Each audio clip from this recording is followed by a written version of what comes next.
Hi friends, welcome back to my channel. ఈ రోజు మనం ఈ వీడియోలో 16th ఎపిసోడ్ ని చూద్దాము. ఇప్పుడు ఎపిసోడ్ స్టార్టింగ్ లోనే మనకి యున్బాని చూపిస్తున్నారు. తను ఒక పీడకలకంటూ అందులో నుండి ఉలిక్కిపడి నిద్రలేస్తూ ఉంది. అంతలో నాన్న తనకి మెడిసిన్ ఇస్తున్నాడు. అతను సోల్ ఫ్రూట్ కోసమే నాతో ఫ్రెండ్షిప్ చేస్తున్నాడు అన్న సంగతి మీకు ముందే తెలుసు కదా నాన్న. నాకు కాస్త అనుమానం వచ్చింది. కానీ అది నిజమో అబద్ధమో నాకే అర్థం కాలేదు. అతను నా కూతుర్ని కాపాడాడు అని అనుకున్నాను. కానీ నాకు ఇప్పుడే అతని నిజ స్వరూపం ఏంటో అర్థమయ్యింది. హీరో తనని మోసం చేశాడు అన్న సంగతి యున్బా నమ్మలేకపోతూ ఉంది. నాన్న వెంటనే ఒక చిన్న బాక్స్ ని తీసి యున్బాకి ఇస్తున్నాడు. ఇది ట్రూత్ పిల్స్. వీటిని యూజ్ చేసి నిజమేంటో నువ్వే కనిపెట్టాలని అంటున్నాడు. అదే సమయంలో మన హీరో యున్బాని మీట్ అవ్వడం కోసం రెడీ అవుతూ ఉన్నాడు. కానీ అంతలో ఒక అతను లోపలికి వచ్చి యున్బా మీకోసం లేక్ దగ్గర వెయిట్ చేస్తున్నారు అని అంటున్నాడు. సరే ఓకే, నేను వెళ్తానని హీరో అంటున్నాడు. ఇక్కడేమో కజిన్ కి మెలకు వస్తూ ఉంది. అతని పిల్లో కింద ఉన్న పౌచ్ ని గమనిస్తున్నాడు. ఇది కియాన్ది కదా, ఇది ఇక్కడుందేంటి అని అనుకుంటూ కియాన్ దగ్గరికి వెళ్లి తలుపులు తడుతున్నాడు. కియాన్ నవ్వుకుంటూ ఆశగా డోర్ ఓపెన్ చేస్తూ ఉంటే, ఇది నీదే కదా, ఇదిగో తీసుకో, మర్చిపోయి నా రూమ్ లోనే పడేసొచ్చావు, ఈ మతిమరుపు ఎప్పుడు పోతుందో ఏంటో అని అంటున్నాడు. అది విని కియాన్ కి కోపం వస్తూ ఉంది. నీకు బుద్ధి లేదురా, నీ బుర్రలో బంకమట్టి ఉన్నట్టు ఉంది, నీ మొహం నాకు చూపించకు అనేసి డోర్ వేసుకుంటూ ఉంది. నేను ఇప్పుడు ఏమన్నానని నా మీద ఇలా అరుస్తుంది, హెల్ప్ చేసినందుకు కనీసం థ్యాంక్స్ కూడా చెప్పకుండా నా ముఖం మీద తలుపులు వేసేస్తావా అని అంటున్నాడు. అంతలో అక్క అక్కడికి వస్తూ ఉంది. తను నీకోసమే దాన్ని అక్కడ వదిలేసి వచ్చుండొచ్చు, చి నీలాంటి మూర్ఖుణ్ణి ఇష్టపడుతుంది చూడు అనేసి అక్క కూడా లోపలికి వెళ్లిపోయి తలుపులు వేసుకుంటూ ఉంది. ఇప్పుడే మన కజిన్ కి బల్బు వెలుగుతూ ఉంది. అయ్యయ్యో, నిజంగానే నా బుర్రలో బంకమట్టి ఉందేమో, కియాన్ నన్ను క్షమించు, ప్లీజ్ డోర్ ఓపెన్ చెయ్యని అంటున్నాడు. లోపలేమో కియాన్ కి కోపం వచ్చి చిందులు వేస్తూ ఉంది. నువ్వు ఆ పిచ్చాడికి నిజమెందుకు చెప్పావక్క? ఓ అలానా, చెప్పకూడదా? సరే, నేను చెప్పిందంతా అబద్ధం అని చెప్పేస్తాను అని అక్క అంటూ ఉంది.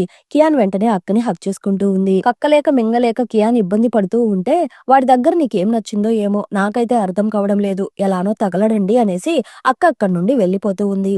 ఇక్కడేమో కజిన్ డోర్ బయట నిలబడుకొని కియాన్ ని పిలుస్తూ ఉంటే, కియాన్ డోర్ ఓపెన్ చేసి ఇదిగో తీసుకో, నీ ముఖం నాకు చూపించకు, ఇక్కడ నుండి వెళ్లిపో అని అంటూ ఉంది. కజిన్ ఆ పౌచ్ ని లాక్కుంటున్నాడు. దాన్ని ఇవ్వు అని కియాన్ గొడవ పడుతూ ఉంది. కానీ కజిన్ దాన్ని ఇవ్వడం లేదు. నా కోసం కొన్నావు కాబట్టి ఇది నా దగ్గరే ఉండాలి కదా అనేసి దాన్ని స్మెల్ చేస్తున్నాడు. స్మెల్ చాలా బాగుంది, కానీ ఇలాంటి స్మెల్ నాకు అస్సలు నచ్చదు, అలా అయితే దాన్ని తిరిగిచ్చే. లేదు లేదు, చాలా బాగుంది అనేసి దాన్ని పాకెట్ లో వేసుకుంటున్నాడు. ఇక్కడేమో మన యున్బా మన హీరో కోసము లేక్ దగ్గర వెయిట్ చేస్తూ ఉంది. అంతలో హీరో అక్కడికి వస్తున్నాడు. ఏమైంది, ఎందుకు డల్ గా ఉన్నావు? ఏం లేదు, నాకు ఒక పీడకల వచ్చింది, అందులో నేను ఒక చెడ్డ వ్యక్తిని కలిశాను. హీరో వెంటనే యున్బాకి కాస్త దగ్గరగా వెళ్ళబోతూ ఉంటే యున్బా కాస్త పక్కకి వెళ్ళిపోతూ ఉంది. తను ఆ ట్రూత్ పిల్ ని హీరోకి ఇస్తూ దీన్ని తీసుకుంటావా అని అడుగుతూ ఉంది. ఒక్క క్షణం కూడా ఆలోచించకుండా హీరో దాన్ని మింగేస్తున్నాడు. అదేంటో కూడా అడగలేదు. ఒకవేళ అందులో ఏమైనా పాయిజన్ ఉంటే ఏం చేస్తావని యున్బా అంటూ ఉంది. నువ్విచ్చావు కదా, అందుకే వేసుకున్నానని హీరో అంటున్నాడు. హీరోకి కాస్త డిఫరెంట్ గా ఉంది. యున్బా తన ఎంక్వైరీని స్టార్ట్ చేస్తూ ఉంది. నేను అడిగిన ప్రశ్నలకి నిజం మాత్రమే చెప్పాలి అని అంటూ ఉంటే ఓకే అని హీరో అంటున్నాడు. ఫాక్స్ క్లాన్ యొక్క ఫ్యూచర్ కింగ్ మీరేనా అని అడుగుతూ ఉంటే అవును అని అంటున్నాడు. మీరు నా దగ్గర నుండి ఆ సోల్ ఫ్రూట్ ని తీసుకుని వెళ్లడం కోసమే ఇక్కడికి వచ్చారా అని అడుగుతూ ఉంటే అవును. అలా అయితే నాకు మాస్టర్ గా వచ్చింది, అలానే నాతో ఫ్రెండ్షిప్ చేసింది, నన్ను లవ్ చేసింది అంతా దానికోసమేనా? అవును. మూన్ మౌంటైన్ లో ఆ సంగతి జరిగినప్పుడు మీరు కూడా అక్కడే ఉన్నారా అని అడుగుతూ ఉంటే దానికి కూడా హీరో అవునని అంటున్నాడు. అలా అయితే వాళ్ళు చెప్పిందంతా నిజమని యున్బా అనుకుంటూ ఉంది. నేను చివరగా ఒక క్వశ్చన్ అడుగుతాను, మూన్ మౌంటైన్ లో మా వాళ్ళందరినీ చంపింది నువ్వేనా అని అడుగుతూ ఉంటే అంతలో హీరో నోట్ల నుండి రక్తం వస్తూ ఉంది. అది చూసి హీరోయిన్ షాక్ అయిపోతూ ఉంది. నువ్వు నిజంగానే నాకు పాయిజన్ ఇచ్చావా అని అడుగుతున్నాడు. అంతలో అంకుల్స్ అలానే వాళ్ళ టీం వాళ్ళు కలిసి మన హీరోని చుట్టుముట్టేస్తున్నారు.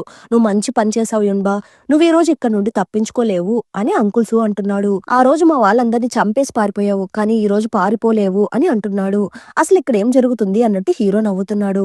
మనుషులు స్వార్థపరులని అందరూ అంటుంటే విన్నాను, కానీ ఇప్పుడు చూస్తున్నాను అనేసి హీరో నిజమేంటో చెప్పబోతూ ఉంటే అంకుల్స్ వెంటనే తన ఖడ్గాన్ని బయటకు తీసి హీరోతో ఫైట్ చేస్తున్నాడు. హీరో అంకుల్స్ తో ఫైట్ చేస్తూ యున్బాని కాపాడుతున్నాడు. కానీ ఆ పాయిజన్ ఉండడం వల్ల హీరో సరిగా ఫైట్ చేయలేక వీక్ అయిపోతున్నాడు. అంకుల్స్ హీరోని చంపబోతూ ఉంటే యున్బా ఆపుతూ ఉంది. నువ్వు ఇప్పుడు కూడా వాడిని కాపాడుతున్నావా? అతను మోసం చేసింది నన్ను, అతన్ని నేనే చంపాలి అనేసి యున్బా తన పవర్స్ ని పంపిస్తూ ఉంది. కానీ మన హీరో ఏమో కనీసం దాన్ని ఆపడానికి కూడా ట్రై చేయడం లేదు. అంతలో హీరో వాళ్ళ ఆంటీ అక్కడికి వచ్చి తనని కాపాడుతున్నారు. ప్రిన్స్ ని వెంటనే ఇక్కడ నుండి తీసుకుని వెళ్ళండి అని అంటూ ఉంది. అది విని వాళ్ళు హీరోని అక్కడ నుండి తీసుకుని వెళ్ళిపోతున్నారు. వాళ్ళని ఫాలో చేయకండి, నెక్స్ట్ ఏం చేయాలో నాకు తెలుసని సూహెడ్ అంటున్నాడు. అంకుల్స్ మన హీరోయిన్ తో నువ్వు కావాలనే అతన్ని విడిచిపెట్టావా అని అడుగుతున్నాడు. ఇక్కడేమో యున్బా ఒంటరిగా కూర్చొని ఏడుస్తూ ఉంది. ఇంతకాలం హీరో తనని లవ్ చేసిందంతా అబద్ధమని తలుచుకొని బాధపడుతూ ఉంది. చివరగా హీరో ఇచ్చిన ఫ్లవర్ బొకే కూడా అక్కడే ఉంది. దాన్ని చూస్తూ ఏడుస్తూ తన మెడలో ఉన్న డాలర్ ని కూడా తెంపేస్తూ ఉంది. ఇక అదే సమయంలో మనకి ఫాక్స్ క్లాన్ ని చూపిస్తున్నారు. హీరో అనారోగ్యంతో మంచం మీద పడుకుని ఉన్నాడు. మన యున్బా అక్కడ నుండి నెమ్మదిగా నడుచుకుంటూ వెళ్తూ ఉంది. ఆ డాలర్ ని మళ్ళీ వాటర్ లో పడేస్తుందేమో అని అనుకుంటే దాన్ని ఒక రాయితో పగలగొడుతూ ఉంది. అంతలో కజిన్ అక్కడికి వస్తున్నాడు. కానీ యున్బా ఎవరి మాటలు పట్టించుకోవడం లేదు. దాన్ని పగలగొట్టడానికి ట్రై చేస్తూ ఉంది. అంతలో అక్కడుండే ఒక సీనియర్ అమ్మాయి ఆ డాలర్ ని వాటర్ లో పడేస్తూ ఉంది.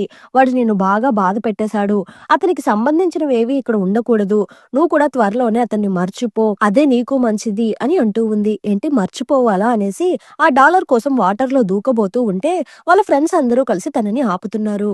కానీ నాకది కావాలి కావాలి అని అనుకుంటూ కళ్ళు తిరిగి పడిపోతూ ఉంది. కజిన్ తనని ఎత్తుకుని వెళ్ళిపోతున్నాడు. ఇక్కడేమో మన హీరోకి మెలకువ వస్తూ ఉంది. అతని లాస్ట్ సోల్ అతని దగ్గరికి తిరిగొచ్చేసింది. ప్రిన్స్, ఇది ఆమె దగ్గర ఉన్నింది కదా, తను దీన్ని వద్దనుకుందేమో. అంతలో హీరో నోట్లో నుండి రక్తం వస్తూ ఉంది. అది చూసి అసిస్టెంట్ టెన్షన్ పడుతున్నాడు. ఆ పిల్లులో పాయిజన్ ఉందని మీకు ముందే తెలుసు కదా అని అడుగుతూ ఉంటే అవును అని హీరో అంటున్నాడు. పాయిజన్ ఉంది అని తెలిసి కూడా దాన్ని ఎందుకు తీసుకున్నారు? ఖచ్చితంగా ఇదంతా ఆ యున్బా పనే. ఆమె తప్ప ఇంకెవ్వరు మిమ్మల్ని ఇంతగా బాధ పెట్టలేరు అనేసి అతను యున్బాని బాగా తిడుతున్నాడు. తను నన్ను నమ్మలేదు అని హీరో ఫీల్ అవుతున్నాడు. తన కోసం మీరు మీ ప్రాణాన్నే పణంగా పెట్టారు. కానీ ఆమెకి మీ వాల్యూ అర్థం కాలేదు. ఈ మనుషులందరూ ఇంతే అని తిడుతున్నాడు. ఇప్పుడు మనకి యున్బాని చూపిస్తున్నారు. అంకుల్సు తనని మీట్ అవ్వడానికి వస్తున్నాడు. యున్బా, ఇంక మీదటన్నా ఆ ఫాక్స్ డెమాన్ గురించి ఆలోచించడం మర్చిపో. నీకోసం నేనున్నాను. ఎప్పుడు నీతోనే ఉంటూ నిన్ను జాగ్రత్తగా చూసుకుంటానని అంటున్నాడు. ఆ పిల్లులో పాయిజన్ కలిపింది మీరే కదా. నాకు మా నాన్న గురించి బాగా తెలుసు. ఆయన ఖచ్చితంగా అలాంటి పని చేసి ఉండరు.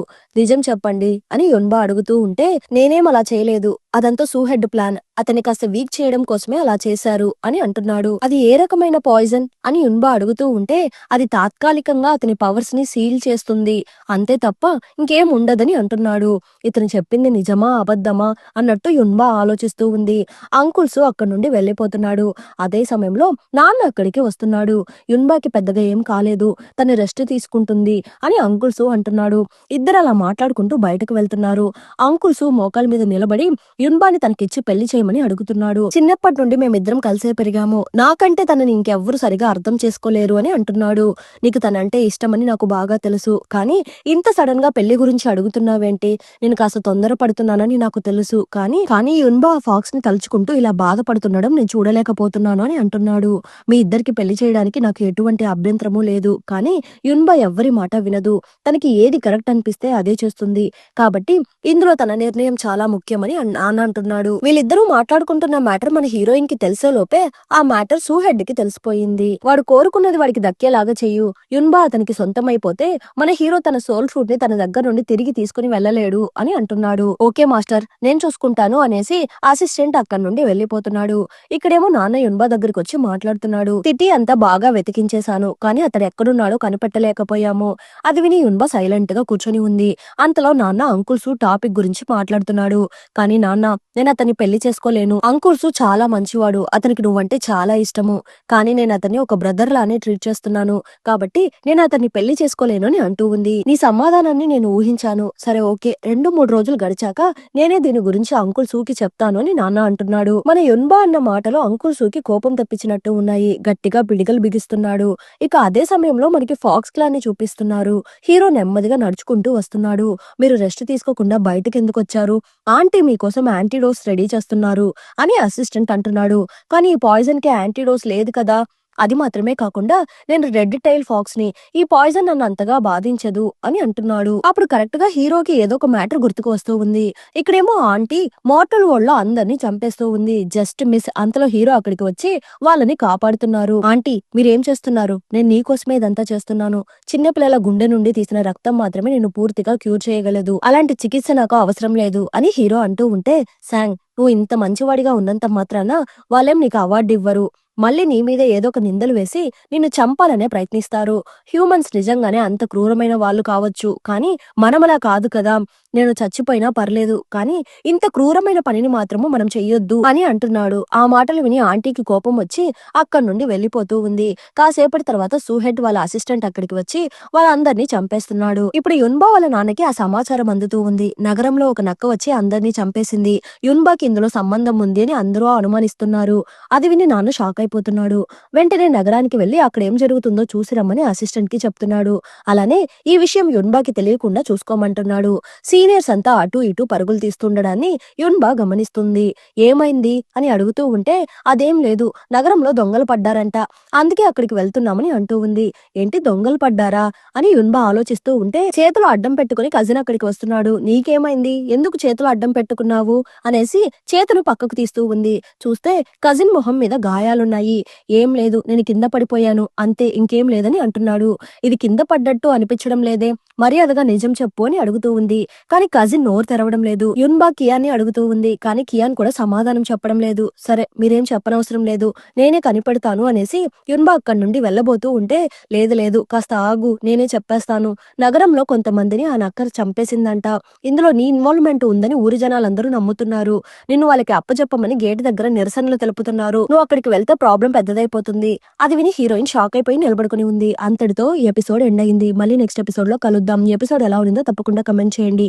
ప్లీజ్ సపోర్ట్ చేయండి. Thanks for watching.